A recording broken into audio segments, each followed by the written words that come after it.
Chapter 10. Marie ushered her into a bedroom that was as sumptuous as any she had ever slept in, even in the Bay's house. It was more modern than bedrooms in the Bay's house, with a style of modernity that was just a little cold, or perhaps austere was a better word. The bathroom, which Marie told her she would have to herself, was a miracle of up-to-date equipment, but a chill seemed to lie in wait in it when Gay entered it. She decided it was the black tiles and the dim green bath sunk in a sea of ebony flooring, and then remembered that they were high up in the Taurus Mountains, and the nights would probably be very cold. Marie saw her shiver. "The house is centrally heated," she said, in cold, passionless English. "I do not think you will find it an uncomfortable house in which to work. Madame insists that all her employees shall have the maximum amount of creature AJ.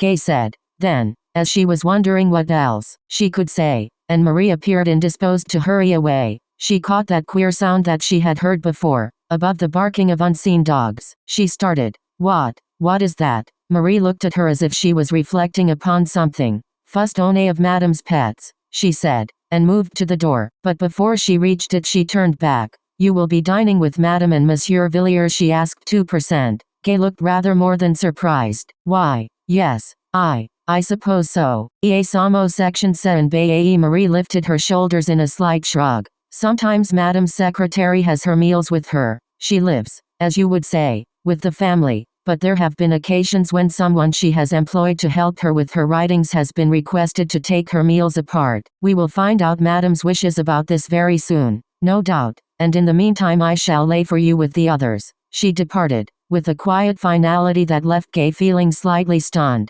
as if she had come up against something implacable, and just a little inhuman unless she was merely an example of a well-trained superior domestic. And in addition all that emphasis on her position in this new house to which she had only just received admittance struck her as strange. She had no objection whatsoever to helping Mrs. Lansdowne in any way that definitely unusual widow desired. In fact, she would be keen to help her, if only to repay her for interesting herself in her Gay's somewhat peculiar plight, and she realized that if she was to be looked upon as a guest it would be a guest Mrs. Lansdowne had thrust on her. But, surely, tonight, the very first night of her arrival, she could be treated and received like someone who had had no particular position allocated to her as yet, and who was tired after a long journey. "Mr. Villiers, my guest." She had said that so very distinctly. Gay changed into her little black cocktail dress, which was amongst the things Charles had brought away for her from the Bay's house, and then made her way to the main living quarters of the house. These were not difficult to find because the general plan of the house was like the shape of an E without the central division.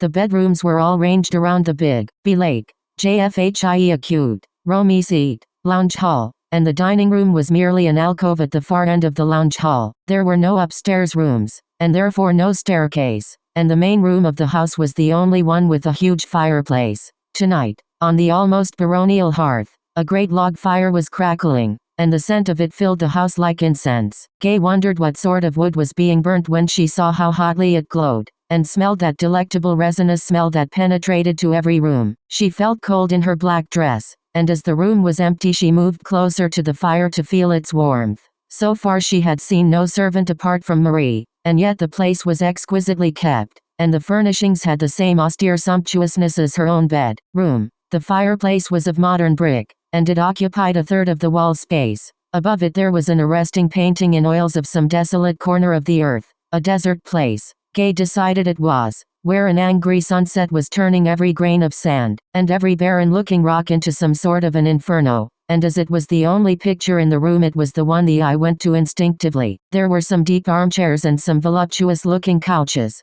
and before the fireplace a magnificent tiger-skin rug was another thing the eye drifted to eventually, and with a half-unwilling appreciation, for the head was magnificently preserved, and in the flickering firelight the eyes might have been alive. Gay looked away from them rather hastily to admire the flowers that filled so many bowls and vases, the rich crimson brocade scenes before the dining alcove, the few obviously priceless ornaments that were displayed on a side table, and one or two little occasional tables. There were also numerous boxes of cigarettes, Nia Jaesat Shianetto Asete, a cocktail cabinet in a corner, a bright array of books behind some protective glass in another corner. She was moving towards the books, and thinking how very silent the rest of the house around her was, when a movement beneath an arch attracted her attention, and Charles Villiers moved towards her. He was wearing a white sharkskin dinner jacket and his hair looked very sleek and well brushed. The few silvery threads at his temple showed up as he switched on a standard lamp. A lovely bronze female,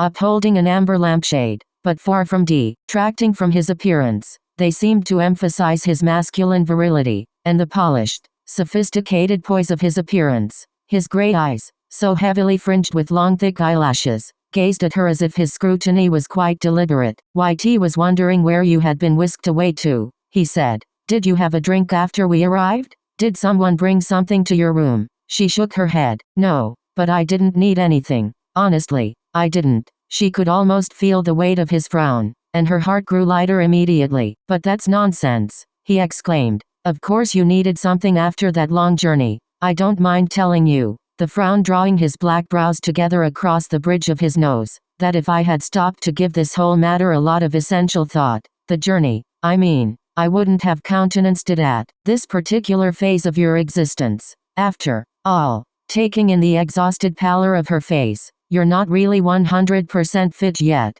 I mean," as an anxious expression crossed her face, "you've still a little way to go, haven't you?" He said it very gently. 88 right ethla ifs. AAA. Ires RRA daddy UEC me addy equals YSH get sent and he was referring to the fact that her memory had not been completely restored, and because of a promise she had made to her hostess after that grueling lunch in her flat she could not enlighten him about the state of her memory. She could not tell him that practically every link was in place now. He smiled into her eyes. "He'll get you something to drink. Valerie has a very well-stocked cabinet over here." When he returned and put a glass of sherry into her hand he said with a great deal of earnestness, "To you Valerie may seem a little, unusual, shall we say? Perhaps even a little unsympathetic. But she is the one person I know who can help you just now, and since you need help badly," he looked down into the drink to which he had helped himself, as if he preferred to avoid her eyes, "I want you to try and overlook her brusque manner on occasion.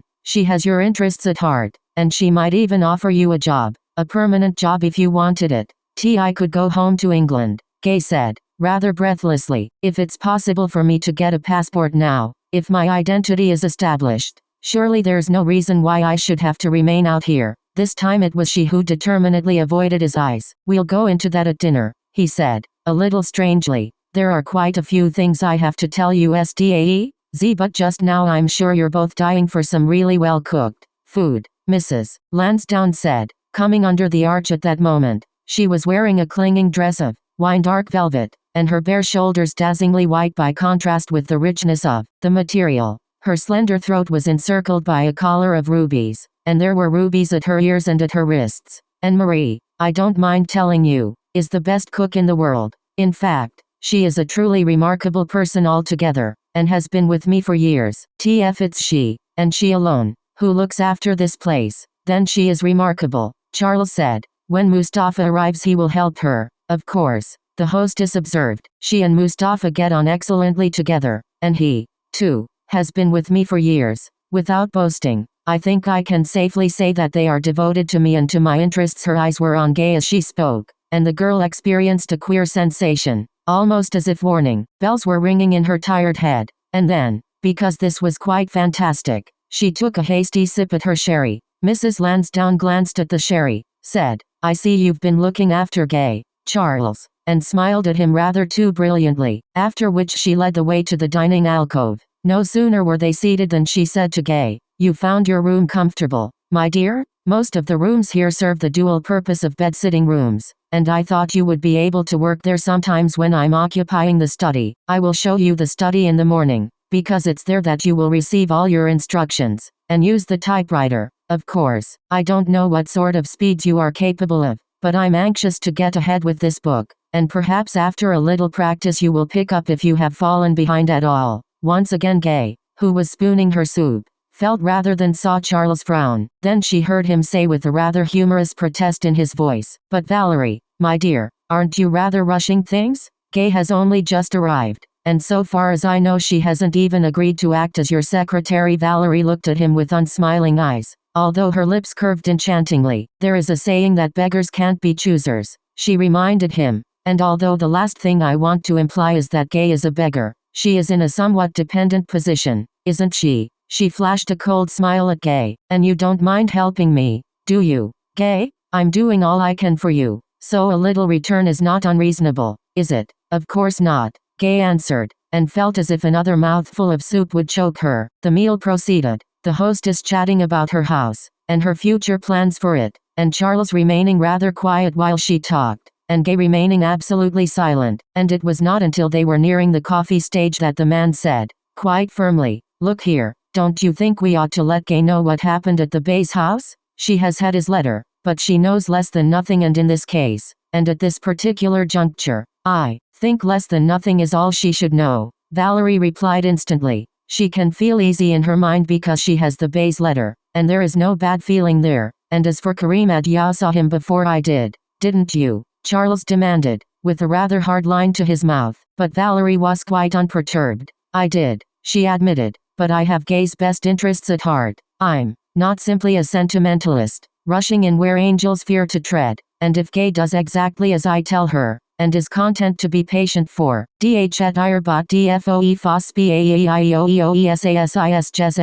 the next few weeks, there is no doubt about it, her future will be quite satisfactory. I even predict for her an extremely pleasant future indeed. You do. But Charles was fingering the stem of IE wineglass in a way that suggested that only a very little more pressure would sever the slender stem altogether. I don't approve of working in the dark, he said, his frown very much in evidence again. And you can't dispose of a young woman's whole future in that summary fashion. Gay herself must be consulted. She will be consulted, Valerie assured him, and laid her own white fingers over his. Now, please remember that I have put myself to considerable inconvenience in order to bring Gay here, that I am your hostess, and I would like a little attention paid to me. Her fingers pressed his. In spite of the inconvenience, it always means something to me to come here, and I want you to share in my feeling of coming home, my feeling of being where I am always happiest. I have many things to show you tonight, many things to talk to you about, and I want your undivided attention. Charles, my sweet, if you feel that you can grant me that. After that there wasn't very much he could say, or do, to oppose her wishes. Even Gay recognized that, and she made up her mind that as soon as she herself could escape, and leave them alone together, she would do so. The opportunity came very soon after she had accepted the invitation to pour out coffee for her hostess, who seemed to find these tasks a little beneath her, or else she was too lethargic to bestir herself in her long cane chair on the veranda, which had been protected from the chill of the night by the simple process of drawing along the thick plate glass screens. Beyond the plate glass the night was very dark, and the flower-filled courtyard where the fountain played was a quiet world of infinite blackness. Fingers of light from the room behind them stole out and encroached upon the blackness for a bare few feet or so, but beyond that it was just as if a velvet mantle had been dropped over everything, and the walls of the court-yard were too high to permit even a glimpse of the stars. Mrs. Lansdowne lay staring into the bat's wing gloom as if she was suddenly too bored to do anything but lie there, and Gay realized she was merely waiting for her to recognize what was expected of her and remove herself. She stood up and hastily asked them to excuse her, and Mrs. Lansdowne smiled immediately. Of course, my dear, you must be very tired, and the sensible thing is for you to go to bed. You don't have to get up too early in the morning, you know. Marie will bring you a breakfast tray. Thank you, Gay said awkwardly, and then realized that Charles was standing up, too, and looking at her a little anxiously. He held out his hand. Good night, Gay, my dear, and sleep well, he said. He smiled at her. After traveling all through last night in a car, you should sleep like a top. She was just about to smile back, uncertainly, when the vicious barking of a dog broke out, sounding very hollow in the silence of the night. It was followed by that curious blood-curdling roar. Could it, Gay thought, feeling startled, be the roar of a lion that she had heard twice before? And Charles threw back his head. Don't tell me, he said quietly, that you're nervous of living up here, Valerie, and that you protect yourself with a private stock of wild animals. She laughed as if amused. I never need protection, Charles. I sleep with a revolver under my pillow, and that's protection enough for me, if it should ever become necessary. But I have a few pets here, and tomorrow you shall make their acquaintance. The dogs, like all the dogs in this neighborhood, are a bit savage, and I would recommend you, Gay, my dear, to think twice about roaming about outside at night, even if you can't sleep. There seemed to be mockery in her eyes, and mockery in her voice. The dogs are chained up in the daytime, but after a certain hour at night we release them, and they roam about the place more or less at will. Thank you for warning me, Gay said quietly, and moved towards the lounge. She heard Charles say with a sharpness she had never heard from him before, "But that seems an extraordinary thing to do, Valerie," and then she was hurrying across the floor of the lounge, with the firelight flickering on the paneled walls, and behind her, in the veranda, her hostess and Charles were alone. She wondered how late a night they would make of it, and how much satisfaction was at this moment slowly spreading in Valerie Lansdowne's breast. 3 Jules Chapter 11. On her breakfast tray in the morning there was a note. It was in rather surprisingly small, neat handwriting, on delicate note paper that was charged with a faint perfume, and it stated that Charles and Mrs. Lansdowne would be taking an early morning ride, and in case they were not back by the middle of the morning Marie would show Gay where the study was, and some work she could undertake if she was in the mood. Gay rose and bathed and dressed herself with unusual care in a slim tailored linen dress that was one of the neatest in her wardrobe, and most nearly corresponded with what he felt a secretary living under such circumstances should wear. Marie, no more communicative than one the day before, no more friendly, no more hostile, led her to the study, and before leaving the room indicated another note on the solid walnut desk. It explained exactly the manner in which Gay could make herself useful, and the typewriter was already uncovered, a little pile of fresh paper placed where it couldn't possibly be overlooked. There was also a notebook, filled with notes in the somewhat difficult handwriting, which Gay was expected to transfer to the unblemished sheets of typing paper. She worked on almost automatically until lunchtime. Actually, as soon as she started to type she began to feel much happier, and far more at home, than she had done for months, ever since she left England. In fact, in that ill-fated Erladir that was to put an end to normal things for her, but for the strangeness of the room in which she worked, its slightly sensuous attention to comfort. RAF 95, F4 Maya 7 in the shape of luxurious chairs and deep-skin rugs, flowers that filled the air with a heavy perfume, and a cushion-filled divan on which, no doubt, Mrs. Lansdowne reclined when she was endeavoring to think out difficult passages of her work. She might have imagined herself back in a once familiar office. She might have imagined that she had been dreaming for the last 6 months, and that the sudden racket of the typewriter had brought her awake. But no sudden awakening could do away with the memory of a kiss that lay between her and a man with smoke-gray eyes and a suntanned skin.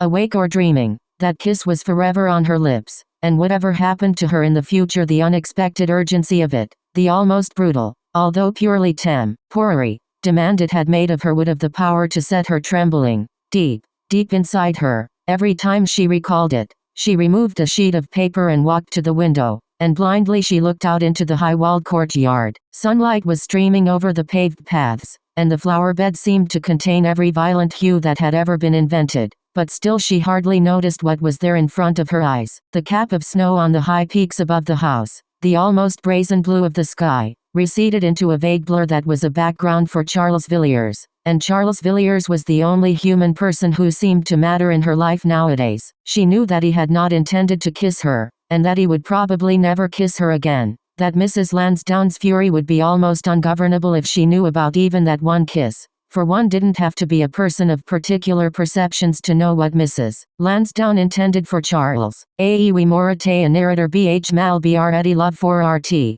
Ns as she knew him so well, his love of freedom, the horror that would probably descend upon him in a cloud if any one woman attempted to trap him, and tie him down to a life of domesticity. He had said himself that he would never marry, and one didn't snatch an eagle out of the sky and attempt to tame it, or invite a jungle creature to make its home in a silken nest. Gay, young though she was, had Charles Villiers pretty accurately sized up, and she didn't think he needed excuses for being what he was. He had a horror of domesticity. He was a man's man, a woman's only on rare occasions, and they were never important occasions. Only someone like Valerie Lansdowne, who was a restless creature herself, and probably despised domesticity, could offer him anything in exchange for eternal wandering. And Valerie was clever. She would never force herself on him, but she could make herself indispensable to him, provide him with so much that even he wasn't able to provide for himself. And Valerie was patient. She would wait. She probably had been waiting for weeks, months, perhaps even years, but she would win him in the end. The complacent look on her face when she was anywhere near him told Gay that. Gay herself felt old and wise and infinitely tired sometimes, as a result of her recent experiences and the shock of knowing that she was the only one whose life had been spared when so many others had had to die. It was all so incomprehensible, and it frightened her. In the silence of a sleepless night, when she was trying to puzzle it out, why had Sly been saved, out of all those others? And she was alone in the world. There was no one who would miss her or mourn her. She was even a nuisance to the few friends she had recently met, and therefore it was still more incomprehensible. Charles Villiers was the only person the very thought of whom could give her comfort during one of those sleepless nights. But she knew that the more she thought of him, the more she clung to him, the more desperately lonely was going to be her plight in future. If she had had any sense at all, she would never have thrust herself upon his notice. She would have tried to work things out for herself, independent of kindly helping hands that would have to be withdrawn before very long, and she should have realized that the Bey had never done her any harm. On the contrary, he had tried to swamp her with kindness, and in the end he might have found her a way out. If only, that night of the cocktail party in Istanbul, she hadn't been so determined that Charles Villiers was the only human being who could help her. She might have made things extremely embarrassing for Charles. She probably had, and it was small wonder that Mrs. Lansdowne felt resentful. A little resentful? As she stared out of the window into the blinding dazzle of the hot sunlight, she knew that Mrs. Lansdowne was much more than resentful. She was coldly infuriated, and she was trying to conceal just how furious she was from Charles. But Gay had her eyes wide open. From Istanbul she might have made her way home to England, somehow. But up here, in the heart of these primitive mountains, she knew she was temporarily much more of a prisoner than she had ever been in Istanbul, and not even the remembrance of the Bey's kindly letter did away with the chill feeling of uneasiness that she had never had. Even in Istanbul, meet me in Istanbul. She knew now who had said that, and she knew why he had said it. If only he had never said it, and if only she had never left England for Istanbul. But it was no use thinking that now. She was many hours' journey from Istanbul, a nuisance to Charles, and a source of mounting irritation to Valerie Lansdowne. What could she do about it if her lunch was brought to her on another tray? And she wondered whether this was part of Mrs. Lansdowne's plan to reduce her to size. As it were, her work came to an end, and the silence of the room got on her nerves after a time. And shortly after she had finished she made her way out into the sunshine. The others could not have returned, for there was no one in the lounge when she passed the windows, and she had heard no sound of returning horses' hooves. Looking up and around her at the grim peaks that enclosed this desolate house, and the lovely light that was making the most of them at this hour of the day, she thought that under different circumstances such a spot as this might have a powerful kind of romantic charm. It was like building oneself an eyrie to which one could fly when the spirit moved one, which was exactly what Mrs. Lansdowne had had in mind when she first bought the place. If one was free to come and go as one chose in a place like this, free to ride the mountain paths with someone like Charles at one's elbow, to spend the evenings with him in front of the big log fire in the lounge, or share the coffeeness of the study with him, and receive his advocate about one's work. In those circumstances, would one ever want to leave a spot like this, where there was absolutely no interference from the outside world? For a bare few seconds Gay felt envy of Mrs. Lansdowne so strong within her that it shook her, and then she determinedly put all thought of Charles out of her head, and went on her way, exploring. But although she wandered into several courtyards, each one seeming very similar to the others, and came upon some stable buildings, and an outhouse or two, she never once found a door to the outer world standing open, or even one that yielded to pressure when she tried to force it open. They were immensely strong doors, for one thing, and the locks were new, and in every case the keys were missing. There were little grills let into the thickness of the timber in some cases, and she had the feeling that while she stood in front of them, perplexed because she really did seem to be a prisoner in the heart of the mountains, eyes were watching her through those grills, and it was by no means a pleasant sensation. She gave up trying to find a way out at last, and started to make her way back to the house, and it was as she was rounding an angle of one of the stable buildings that something immensely strong, and muscular, and furry, leapt at her. "Down, Saluba," said a voice which, although it was feminine, had an iron ring of command in it, and the magnificent specimen of a pale cream-colored Alsatian obeyed her. Gay felt as if the hair had literally lifted itself up on her brow, and her spine was rigid as the result of a moment of utter panic. Marie, for it was the neatly dressed housekeeper, looked at her with a gleam of accusation in her eyes. On a lead she held in another Alsatian, and if anything this one, in spite of the beauty of its golden 100 eyes, had a more hostile expression than the one that had leapt at Gay. You should not prowl where it is not your business to prowl, Miss Nicholson, the Frenchwoman said. If harm had come to you it would have been entirely your own fault. I don't understand. Gay tried to look dignified, but Saluba was growling low in her throat, and the dog on the leash was copying its example. I was merely taking a little exercise, and although it's true that Mrs. Lansdowne mentioned she had some rather ferocious dogs, I understood they were not loose in the daytime. These dogs are not normally loose in the daytime. I am taking them for a walk, Marie admitted, and then as if she resented the description ferocious. Saluba and Bedia are only fierce when provoked, or when someone is trespassing, and you can take it from me that they have been trained to recognize when a person is trespassing. But surely, a walk round the house, Gay protested. Since all the outer gates are fastened, how is one to take exercise if it's not even permitted to walk round the house? Marie shrugged her shoulders, as if the matter was one of indifference to her, and then cautioned Gay sharply against making any overtures to the Alsatians, until she had been formally introduced to them.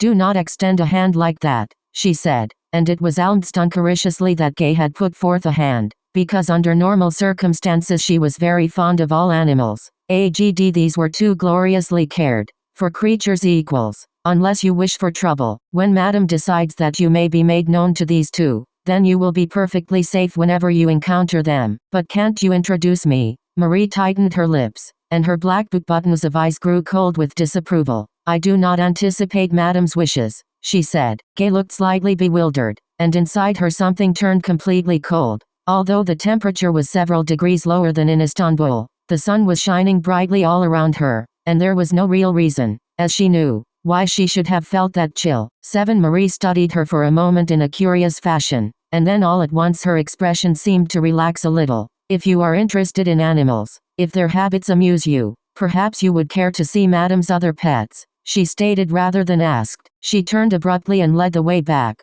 round the angle of the stable building, and within 50 seconds or so after that she was searching for a key to a blue-painted door. She produced it at last from a pocket of her black merino dress, and no sooner had the door swung wide, and Gay passed through behind her, than she stood aside to witness the girl's reaction. They were in another courtyard, the walls of which were higher, possibly, than any of the other courtyards, and in the very center of this open space was a strongly built cage. It was so strongly built that Gay realized there was no need for her to experience that immediate rush of fear, but nevertheless she did, and Marie's lips curved contemptuously. Marie went right up to the cage, speaking softly, crooningly, to the silent occupants, and although they had been drowsing contentedly enough in the sunshine, at the very first whisper of her voice, as if the crooning note was an offense,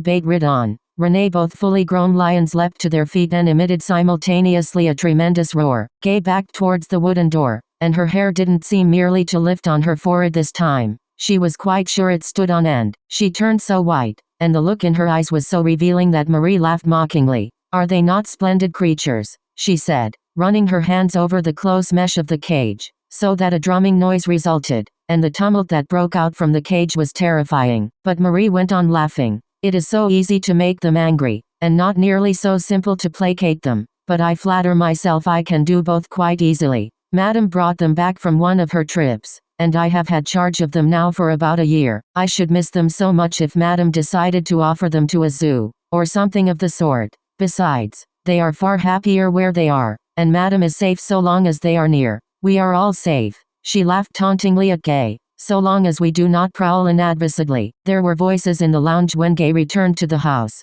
and as she climbed the veranda steps she could hear her hostess declaring that she was completely happy, and that she never had liked communal life. It is so much better for one's ego to be free, she said, and where could one fail half as free as up here in the mountains 4 a.m. stiff from the saddle? But tomorrow we will ride farther. I will show you the village where the old man, who is immensely wise, and counsels me on so many things, lives surrounded by half a dozen incredibly aged wives, and you will agree with me that only in the mountains would you find such a Methuselah. Charles's voice, as he answered, had the suspicion of a careless laugh in it. Do you imagine it is pleasant to be a Methuselah? Personally, I would prefer to end my days when I was still a good way from being senile, and I always thought Mohammedans were permitted only 4 wives. Anne, didn't Kamal Ataturk? Good heavens, Gay, have you seen a ghost? he broke off to demand, as Gay stood looking like a pale wraith herself in the open glass doorway to the lounge. She tried to smile naturally as she shook her head. Of course not. Valerie Lansdowne sent her one discerning look, and then stretched her arms above her head in a voluptuous manner. She was wearing a cream silk blouse, beautifully tailored riding breeches and high riding boots, and she was the perfect Diana after a long day in the saddle, and declared she was just in time to pour out tea for them. She smiled silkily at the girl, and added, "I hope you've found your way about, and Marie has looked after you? I tried to be as explicit as I could in the notes I left for you, but if you weren't able to get on with very much of the work, it doesn't really matter." Seeing this was your first day, Gay didn't answer immediately, and Garrels insisted, with a note in his voice, and, incidentally, a look in his eyes, that suggested he was not going to be put off with any attempted evasions. "What sort of a day have you had, Gay?" Valerie thought it would be better for you to spend it quietly, and in any case she didn't know whether you ride. If you do, then you'll certainly have to join us on another occasion. But why are you looking so upset?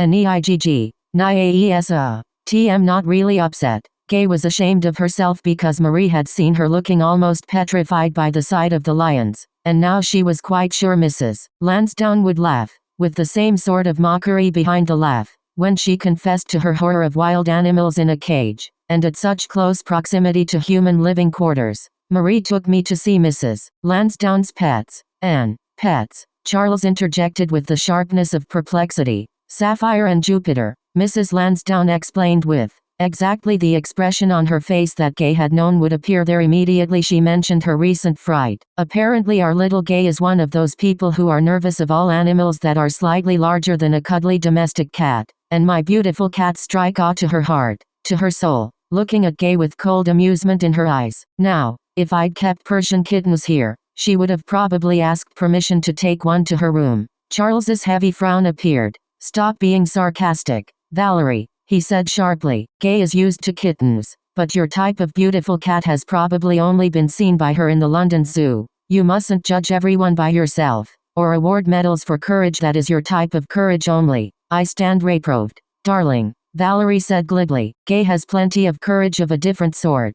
"Sure she has," with a note like a purring cat in her voice, although her eyes were beginning to glint. "Who can doubt it? When she survived 6 months in the Bay's household, and then ran away from his nephew rather than marry him. It takes courage to run away from luxury, particularly when you've never been accustomed to it." The contempt in her voice was skillfully concealed, but it was there. "Give me a cigarette, darling," she commanded, and when Charles produced his case, and then lighted it for her, she puffed fragrant smoke into his face, but his eyes were all at once completely inscrutable. "Tea? Don't want any tea," he said. "I'd much rather have a bath, and change, if you'll excuse me." He glanced for an instant at Gay. "But you have some tea, Gay. You look as if you could do with a cup." "Yes, she does, doesn't she?" Valerie murmured, and actually poured the tea and handed it to the younger woman herself. "And when you've finished that, there's plenty more in the pot. Marie, although so very French, makes excellent English tea." Charles moved P to the door, and then paused. "Tea? Hope those cats of yours,